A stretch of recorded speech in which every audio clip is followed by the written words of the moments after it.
Hello and welcome to the Trail and Adventure Motorbike Podcast with me, Clive Barber, and my good mate, Noel Tom.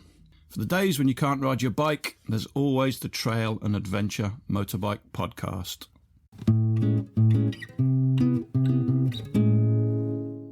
Welcome back to the podcast, Season 3, Episode 9. We're not long back from the ABR Festival where we met some incredible people, including today's guest. Today's guest, Rory, is a young adventure rider. He's 19. He's literally just passed his test. He's a big fan of the podcast, apparently, and he's a good lad. And he's probably the youngest adventure rider in the world. So we thought we'd have a chat with him. Maybe it's a way of inspiring any young riders that you might know to come and join us on the trails.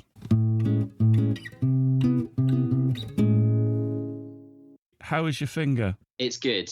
It's good. It's healing up very well. Tell us what happened. So I was fixing a bar end on a motorcycle with a brand new Leatherman. Knew it was going to be a Leatherman. It always is. Slipped away. I didn't even know that I'd cut myself. And then Olimoto just appeared on the end of a winch from a helicopter. No, I knew Olimoto was in the next tent down. So went down to the local Olimoto Emergency Repair Centre. And he sorted me out, yeah. This is funny, isn't it? Because he said this kind of thing follows him around like a dark cloud, and there it is. I think you just sort of, well, if they know, everyone was just like, just go to Ollie, I'll sort you out. Did he cut right through to the bone then? How bad was it? No, it's just quite deep. We didn't really know because like on fingers and fingertips, there's just so much pressure behind them. They just keep bleeding, don't they? Yeah, take ages to heal as well. Well, Ollie was just stood there holding my finger for about 10 minutes. Ooh, and then that wouldn't be pleasant. Yeah, just give the pressure on. And then he put this massive, enormous bandage around, and then I just went down to the medical tent at ABR, who were amazing. Was Ollie quite good at being quite comforting? It just didn't faze him at all. He was he's just like so unfazed by the sight of blood. Like, because when I did it, all I had was like a latex glove, and I didn't want to get any more blood or anything else, so I just chucked a latex glove on. And that just very, very quickly filled up with. And when I took it off, when I got to Ollie, it looked horrendous. It looked awful. Everyone thought I'd chopped my hand off. Yeah, or you're making. I was just black there pudding. like, no, it's just a small cut, and they were like, oh God, thank God for that. Is the picture still on Instagram, on your Instagram account? I think it is, yeah. All right, well, let's head over there and have a look at that. Rory_Othen for anyone who wants to know. That was going to be my first question. How do you say your surname? Othen. Othen. It's a Viking name. Are you son of Rory? No, I'm not. So you're Rory, son of who? Son of Simon. Yeah, you might need to change that for your Viking story. So Rory was the first person, literally, when I rode into the ABR festival, I was trying to find the TRF village and I had no idea where it was because I'd never been before. I rode in and the first person I spoke to lifted my helmet up and went, "Excuse me, mate, do you know where the TRF village is?" And it was Rory. It was me. But not only was he the first person I bumped into, he was also probably the youngest person at the whole event as well. I mean, he obviously didn't fucking know where anything was because he's a stupid young person, isn't he? They don't know anything. But Rory, did you feel like that? Because, I look at you and I think we're just the same age. I'm quite delusional about my age. But do you look around and think, I am one of the youngest people here? Or does that not enter your mind? So last year was my first ABR festival. It was one of my first festivals. But I went by myself. I didn't know anyone. I was only 18 then, and I just sort of saw the tickets and got one and went with these enormous panniers on. I think because I was on a L plate then as well on the Varadero, and I think that L plate just attracted a lot of people. So I felt young then, but when you're part of like a group, you just doesn't matter, does it? And like age, I mean, it's a cliche, but like age is just a number at the end of the day, isn't it? Yeah. Definitely is when you're our age, that's for sure. And like we're all doing the same stuff. I mean, I felt young in the morning when we'd all stayed up far too late, and I was sort of a bit unfazed. Yeah. And everyone's there. Rory, leave me alone. Presumably, you don't have any other 19-year-old friends that you're riding with.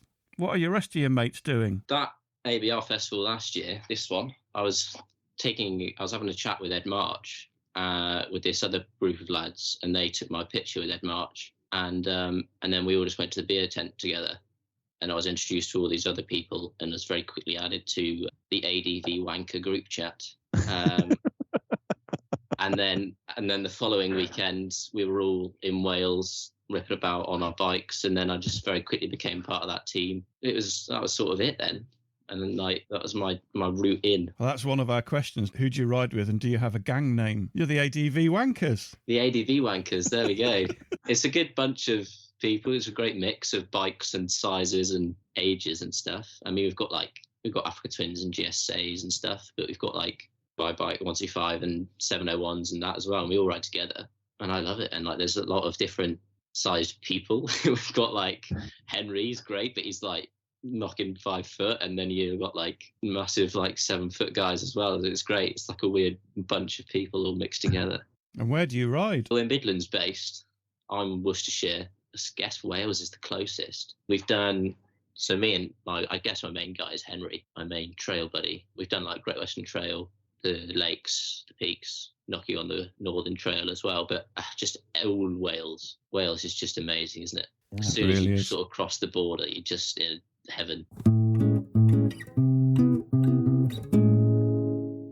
So when did you actually start riding bikes? Officially, he was only 16 years old. I mean, I'd sort of worked on farms and stuff before, and sort of ripped about on like the odd bike, but I wasn't, ever owned my own bike until I was 16.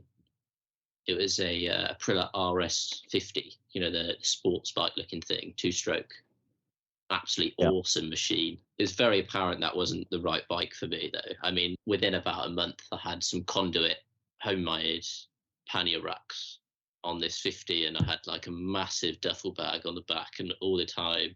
And it was just, it looked okay from a distance, but it was so impractical because it was just like so much weight on the back. And being a 50, I mean, I topped out at about 50 miles an hour. But at 16, were you already travelling quite a long way from home on it?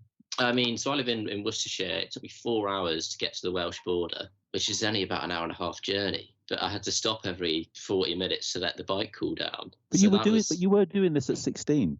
Oh yeah, yeah. I mean, you barely was in the house. I was just out all the time. I loved it. It's funny, isn't it? When I was 16 and I had a moped, I just didn't ever cross my mind. It just shows how little imagination I had. I once went to Keswick on it, which is about 30 miles away, and that seemed like such a massive deal to do that trip. I never ever thought I could ride. I suppose it's different, isn't it? The bike, you were worried the bike probably wouldn't get you that far, but you were just riding by yourself on these trips, were you? Yeah, I mean, I didn't really know anyone else my age that wanted to go through the gruelingness of long distance. I understand it wasn't good. It wasn't a clever thing to do, but I just loved seeing how far I could go. But like, it all starts like my first sort of trip, I guess, was just like an hour-long ride with the tent on the back, and I just got lost in like Leominster way, and that was just great. I just remember like calling my family like, I have no idea where I am. This is just fantastic. And then just they get like longer and longer, don't they? Go like hour and a half, and then 2 hours, and then before I knew it, I was at the Welsh border, and that was just fantastic. And I was like, that was such an achievement for me at 16. Like, I was remember calling my family, like, I'm in fucking Wales. Like, this is amazing. Like, I'm coming by myself. And these were camping trips? So I didn't do a whole lot of camping like at 16. Definitely 17 onwards. I couldn't get enough of it because I've come from sort of very outdoorsy background. I remember all my mates and I used to like go on backpacking trips around Dartmoor and like the Peak District and Brecon Beacons and stuff. And I loved that, and that really sort of got me into the camping side of stuff. So by the time I got into bikes, I sort of had my whole camping setup pretty nailed, which is pretty useful. But I've always liked being outside and anything, like water sports, rock climbing, all that sort of stuff. Yeah. But bikes, all of that was quite well balanced, like kayaking and rock climbing. But as soon as bikes came along, it just took over everything. What inspired you to ride a bike? Because with me, it was Barry Sheene and Kenny Roberts. With Noel, it was the Fonz and David Essex. What about you? That's sort of true. I was surrounded by bikes all my life, really. Like sort of cousins used to sit me on the back, and we'd rip around their little motocross track on their farm and stuff. So like I was around bikes for a long time. I didn't really ride them, but I sort of always remember thinking like, yeah, I do want one of them. And then watching Austin Vince and stuff, and even like you and Charlie, as much as that will pain some people, it did get a lot of people into into it, didn't it? Just the idea of going far, not knowing where you're going, and meeting all these amazing people just sounded so appealing to me. And that was just fantastic. So I guess, yeah, the films, Mondo, Enduro, All the Long Ways, all of those sort of things, and YouTube as well. I mean, like my sort of generation is very YouTube based, and there is so many amazing YouTube films out there. Who do you watch? Obviously, Mr. Moto himself, Mr. Nice. It's not his real name, you know. No, it's not. It's Ollie Moto and Medic now, isn't it, I think? Who are your favourites? And who is your favourite? Obviously, Greg. No, don't. No, okay, who's your second favourite? And I'll edit that fucking bit out. Ollie Moto. There was this guy called Harvey on a channel called Two Wheeled Review who had a Honda Varadero, and he rode like around Salisbury Plain and stuff on it occasionally. And I was like, that is awesome. And that is epic. So he was awesome. I'm awful with names. So like I could probably, the big one for me was Continental Drift, 690s from London down to Sydney. That was just like... I make Darren. Oh, he David. was on here, wasn't he? Yes, I've listened to that. He'll love that. Oh, yeah, that was Darren. That was epic, actually. That was an awesome journey, though, isn't it? There's just so many. And there's so many like small ones of channels with like videos of like 15 views or something like that of just a guy ripping around Wales or Scotland. And just even those short, like not very incredibly edited videos just really made me want to go and do more. Did the video with the guy with the Varadero, did that plant the seed to get that bike? I don't know, it's definitely an influence, but I think one of the reasons there's not a lot of younger people in the adventure bike scene is the lack of bikes. There are so many young kids who like sports bikes and stuff because there's, good looking bikes. And like, there's so many good looking dirt bikes and good looking sports bikes. Obviously not very fast because only 125s, but there's not many adventure bikes. So, what, that are a low capacity or that are affordable or that are 125s. There's not many 125 adventure bikes. I understand why, because there's not many people doing big distances on them. There's kind of three. There's like the Sinis Terrain 125. That's a cool little bike. Like a Derby 10. I can't quite remember the name. It's a Derby Sender, I think, isn't it? Yeah, something like that. Yeah. And then the Varadero, because I commute on that bike as well sometimes and stuff. So I wanted to do 70 miles an hour minimum. Yeah. Minimum or maximum? Both. 71 max. I wanted to be able to be comfortable and sort of stuff. But when I bought the Varadero, I'm going to work my way to a GSA. Where I was in that mind frame of like a 17-year-old. I used to ride to the Touratech shop in Swansea and stuff, and just be in awe of these GSAs and Africa Twins in the shop there, and just be like, this is awesome, and I really do want one of them, because the videos there make them look like trials bikes. And then going to ABR and meeting these guys and going green laning, I sort of very quickly realised that light is right and all of that rubbish. Yeah. So has that dream changed, or are you still lusting after a ridiculous GSA? I've learned very quickly about that if you go off-road, you will drop your bike and you do want to pick it up easily. And simplicity as well. I think all of these big, flagship adventure bikes are amazing. But for me, there's just too much going on now. Now that I've seen what I want to really do, all this ABS isn't very one, but, traction control and cruise control and stuff, it's all weight and it's all things that can go wrong. So for me, on this bike, whenever something's gone wrong, I've just fixed it with stainless steel zip ties and a knife. But it's all very fixable and usable. So something mechanical, easy to pick up. And I've learnt through the smaller bikes that you don't really need to go 150,000 miles an hour. You can sort of be quite happy just chugging along at 70, 80 miles an hour, and you see a lot more that way as well. So my dream, you can ride a slow bike fast, I would say, as well, can't you? Yeah, absolutely. Yeah. And that's what I love. It's like when we go to Wales and stuff on the twisties, I've got it pinned everywhere, just like full throttle around all the corners. It's just so much fun, and it makes you feel like a pretty good rider as well. So I think smaller bikes teach you as well a hell of a lot. So like going through the progression probably is quite a good thing to do. When I had trucks, I have to keep up with these bigger bikes, otherwise they'll just leave me, So I got quite good at sort of cornering and correct gear changes and stuff, because I didn't really have a choice. I sort of had to keep up with these big bikes. So what else have you done to your Varadero? Oh, the Super Adventure R version. Yeah. There's a lot of cosmetic stuff that makes me happy, like the high fender and all of that sort of stuff. But do you mean mudguard? Obviously, fender's part of an American car? I'm sorry, I apologise. I've got Triumph T600 scrambler suspension on the rear. It's awesome. Wow. Epic, wow. Yeah. Obviously the tyres, the minute they're just the X41's, great tyre personally. Bar risers, rental bars, that sort of thing. Ergonomically, the bike's changed a lot. Did the rear suspension, did that raise it a lot or not really? Yeah, quite a lot of clearance as well, which is quite good. Yeah. Because when we went out, I remember a few things was the foot pegs were these rubber foot pegs, and my feet would slip off all the time. It's awful. So I got some pretty decent off-road foot pegs, which then actually changed because I figured out that the cast peg hangers weren't very good. So I now use sacrificial aluminium foot pegs and then carry a spare pair with me because I kept breaking the hangers instead of foot pegs. But things like that I learned through.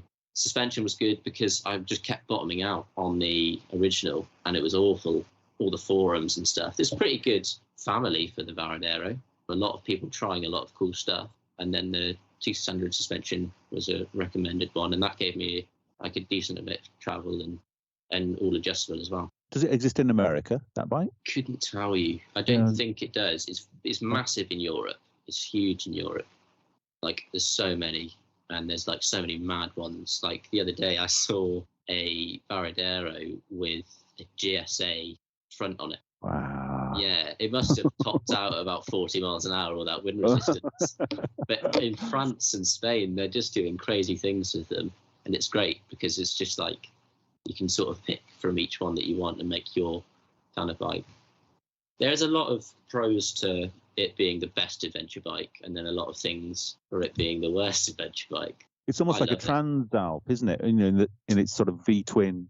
Yeah, so it's very, very heavily based off the Transalp 650, and there's parts it actually shares with that bike. So you've just passed your test. I've just passed my A2, 2 weeks ago. What's next? And then what is your dream bike? Next, I have no idea. I went into the whole adventure bike scene knowing exactly what I wanted, and now I've sort of done a bit more longer trips and stuff. I have no idea. So you can get anything up to, was it 47 brake horsepower? Yeah, so 47 brake horsepower, but you can restrict a lot of stuff as well. I do like the 701s and the 690s. They look very cool. Are you the sort of person that would buy something off the shelf, so to speak, or would you like to sort of get something and adapt it and build it up a bit? Absolutely. I would build it myself. That's very much part of what I enjoy doing. Built not bought kind of thing, and having a bit of a personal thing with the bike, I guess. Like I won't be able to sell this 125. First of all, because no one will buy it because it's completely wrecked. But I mean, I've just done so much on it that I just love it far too much. I remember you saying you'd ridden it so hard in Wales that you bend the rear swing arm. Oh, at the Sweet Lamb Baja Enduro race. Everyone knows it's a great Enduro bike, so I thought, oh, there we go. We managed a 3 hour on it, and then the second race I landed sideways and bent the swing arm. So, and then I kept going because I sort of kicked the tyre back a bit and kept going. And then the ball bearings collapsed on the back, and I was just like, and cush drives flying out the back and chains snapped, and it was awful. How many owners has this bike had before it got to you? About 3. All right. and when it came to me, it was gleaming. It was like, it was beautiful. It was such a nice bike. And then I love it though. And like, it's not a very expensive bike. And I think that's the main thing for these cool little dirt bikes and stuff, is that they're not very pricey. So you're not scared to drop them, which means you probably don't drop them as much.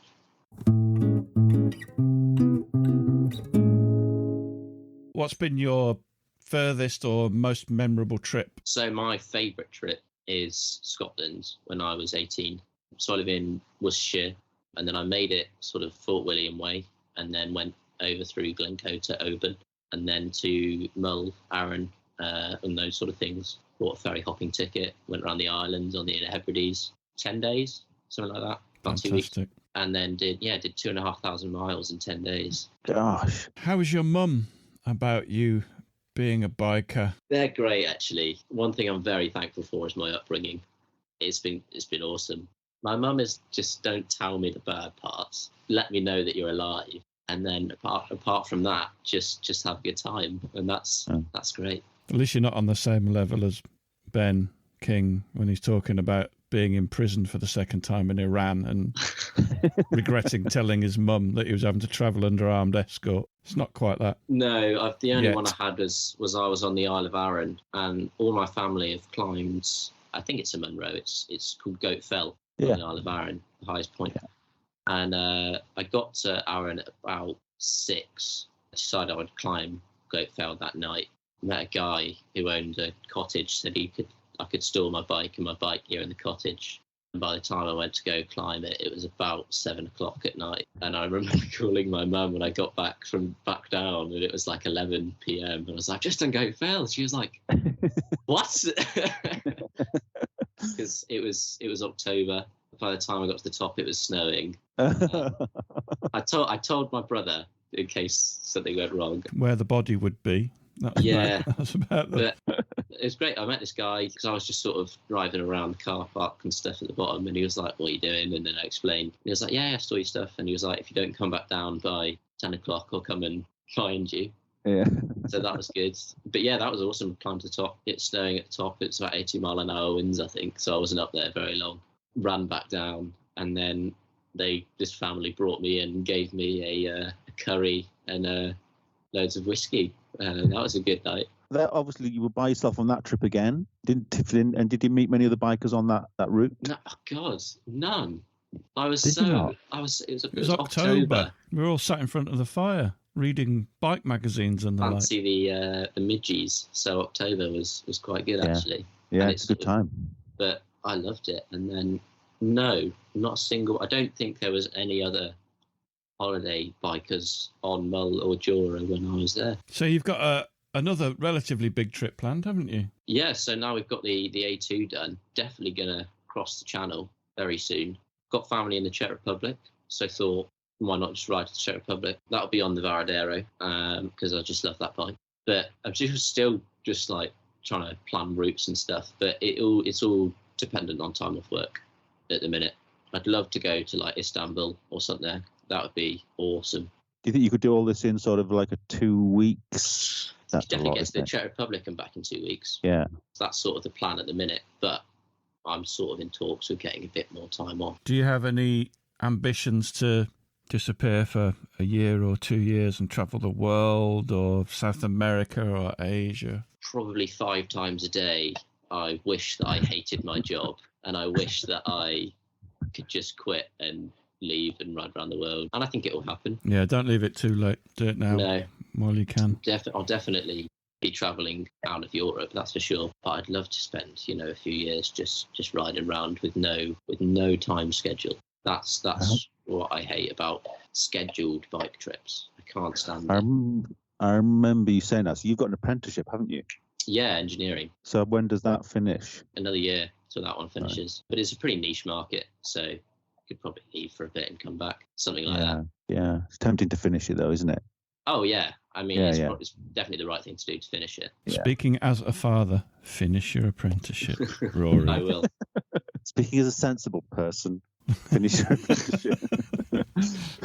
But yeah, so I'll definitely be crossing the channel this year, hopefully within the next 2 months, just going around. No real set route planned because I don't really enjoy that. I just sort of enjoy just going, oh, that looks cool, and then going there and then just sort of going taking it as it comes, I guess. And do you do social media other than Instagram? Do you make films or anything like that? So I have about 30 hours of footage from Scotland. It's not all just like headcam stuff. I actually really tried to make an effort in talking to it and stuff. But I haven't got into editing yet.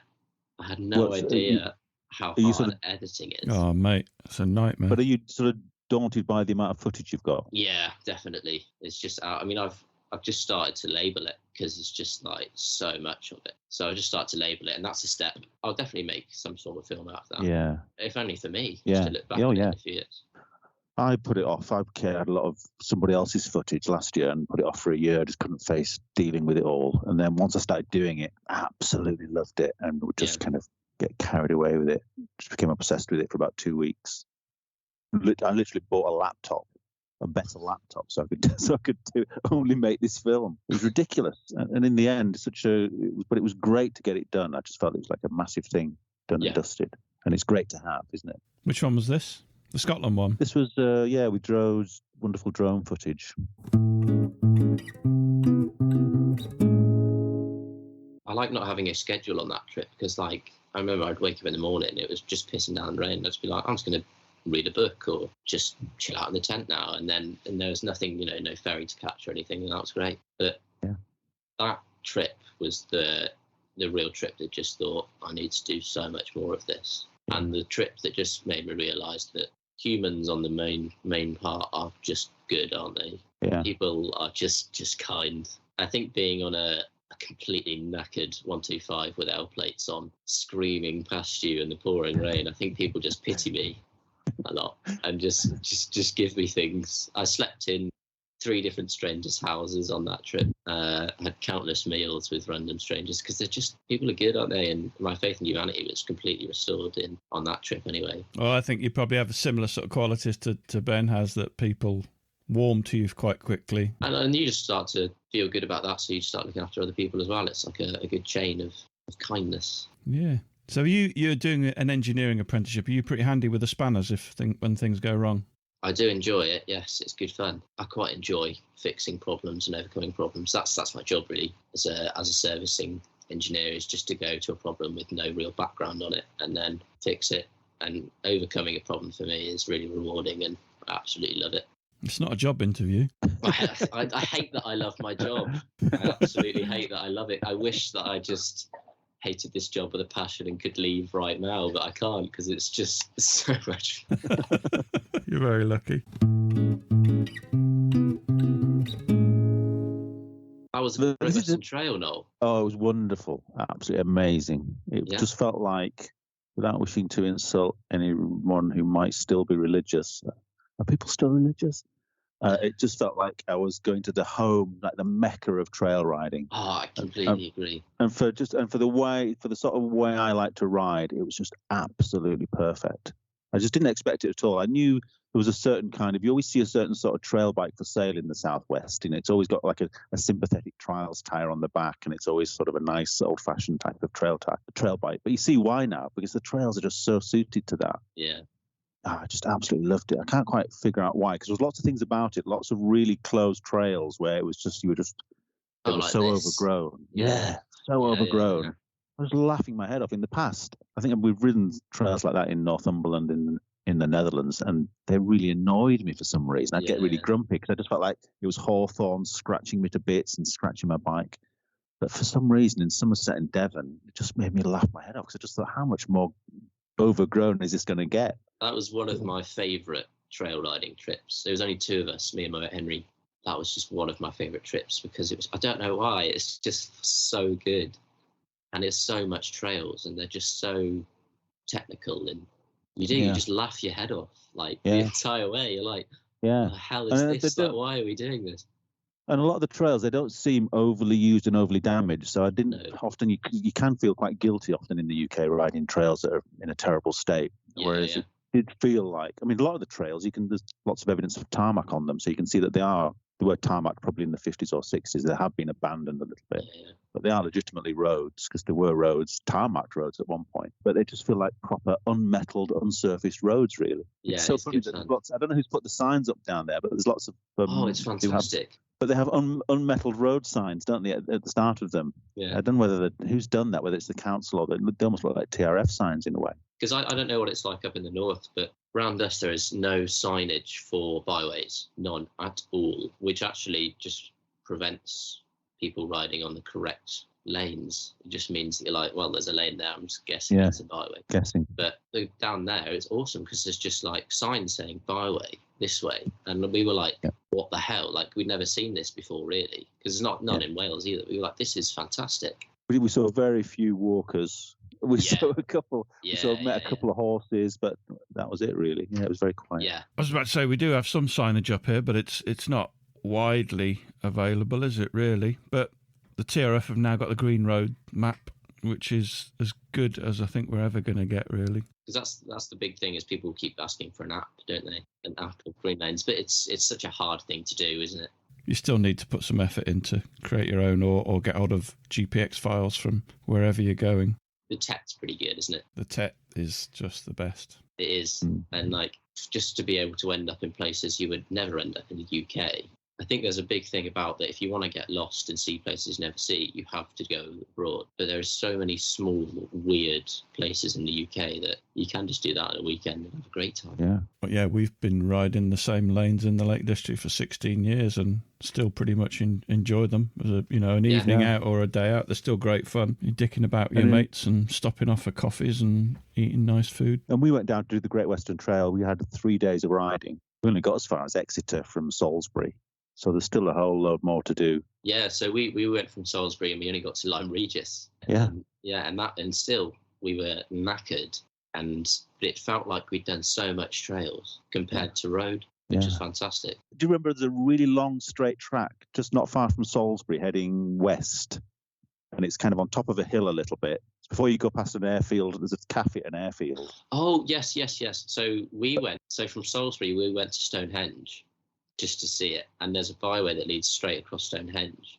And then we joined the tech back up. And I remember we actually joined that one because I still have my kit off and barely any goggles and really hot gloves. And that track just kept going, doesn't it? With the airfield cafe, yeah?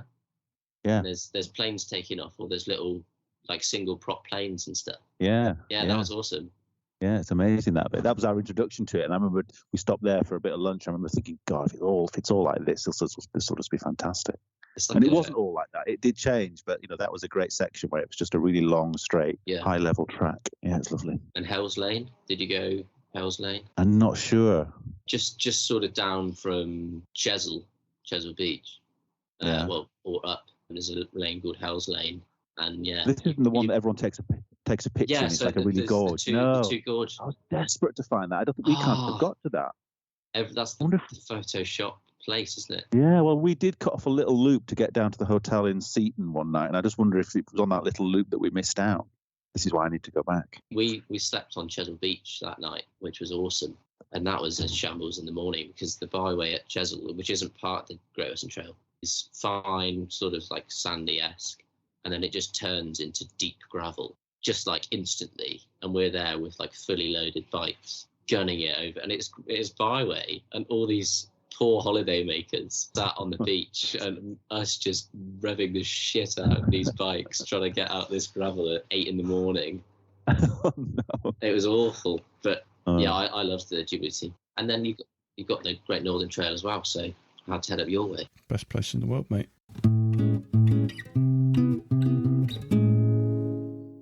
What's your biggest spanner? Oh, you ready? 55.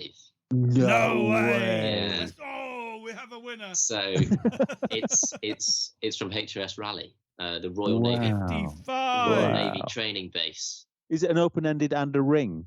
No, it's just open-ended. Is that a rusty spanner? Oh, or is that shut up about it. It's fucking pristine. spanner. It's Nobody pristine. actually cares. It's pristine 55mm spanner. Right, photographic evidence required. And have you got any other favourite bits of riding kit? Any top tips for people that want to get into it? If you're young, just don't worry about the big bikes and the fast cars. Just go at your own pace. That's the main thing. Just doesn't matter about speed. Just poodle along and you'll talk to more people and meet more people. Say yes to everything. Ready to poodle. Just to everyone that offers you any food or a place to stay. And that's my biggest thing. Do you think there are, I don't know whether this is the right question to ask really, but when I was in my sort of late teens, early 20s, there was a lot of young men predominantly who wanted to ride bikes, and it was quite a popular thing to do. Do you think that's less so now? And why? There's a lot of ecological stuff going on, or the eco stuff for younger guys. So I think electric bikes will get a lot of guys into the two wheels, which will be great, which will be fantastic. But I don't think it's quite as cool, no. But, do you have a lot of friends that don't get it? I've got a lot of friends that don't get long distance travel, but the whole bike thing, they sort of think oh yeah, that's kind of cool. They're not bothered. They don't think, oh my God, why are you doing this? They're just like, oh, right, okay, yeah, I understand. It is funny, isn't it? Because when I was younger, well, from the age of 12 onwards, probably 11, 10, 11, 12, I was absolutely obsessed with bikes. Yeah. And that obsession has remained throughout my life, and I can't understand why everybody hasn't got one, really. Was it tied up with independence or just wanting to ride bikes? Both. Absolutely both. Yeah. So where you guys are based in the Lakes, but whereabouts? Noel is north of Kendal and I'm east of Kendal. Nice people around there. For the most part. Well, on my first trip to Scotland, I blew my rectifier up on the way home. I didn't know that. And then on the farm, on the doorstep of a farmer, just up the road from Ingleton, he let me stay in the farmhouse and charge the bike overnight, and great. bought me fish and chips and everything. It's fantastic. Wow, that is cool. That didn't end up fixing it. We charged the bike up, which means I could ride on a little bit. Got to Ribblehead Viaduct, and then the bike wouldn't turn back on. So RAC came, and we just chucked a battery in one of the panniers, a car battery in one of the panniers, wired it into the bike, and that got me home. So that was the first sort of experience with Northerners, I guess. Yeah. They were all very nice. They are. One of the things I loved about Scotland definitely is everyone was kind of happy to help out. I was late for every single ferry I caught, but they were all just like, we'll squeeze you in, they just don't care. They were just like happy to sort of help out and make sure you had a good time. But like if that was happened sort of in the London area, it'd just be like, you're late, you can't come in. I think that happens a lot, especially on the islands, doesn't it, off Scotland, that whenever you stop to take a picture or something, somebody will stop and ask if you're all right. They'll assume that. Absolutely. Yeah. They'll assume that you might need some help. Yeah, it's good. You're all right. Yeah.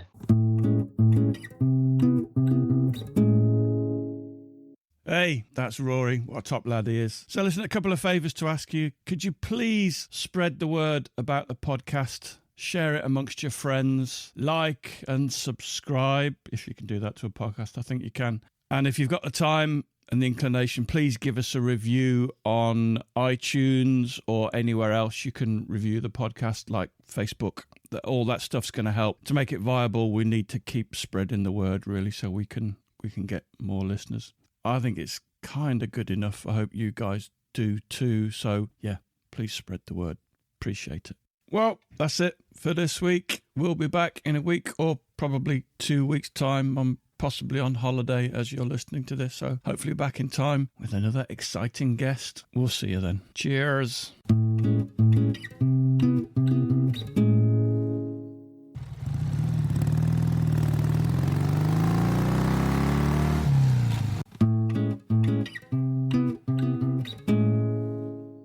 Thanks for listening. We really appreciate your support. Don't forget you can follow us on Facebook and Instagram. And if you really appreciate what we do, you could consider supporting us on Patreon or buy us a coffee. Links are available on our website, which is tampodcast.com, tampodcast.com, where we also have a limited selection of branded stuff. But either way, please keep listening and spreading the word. See you next time.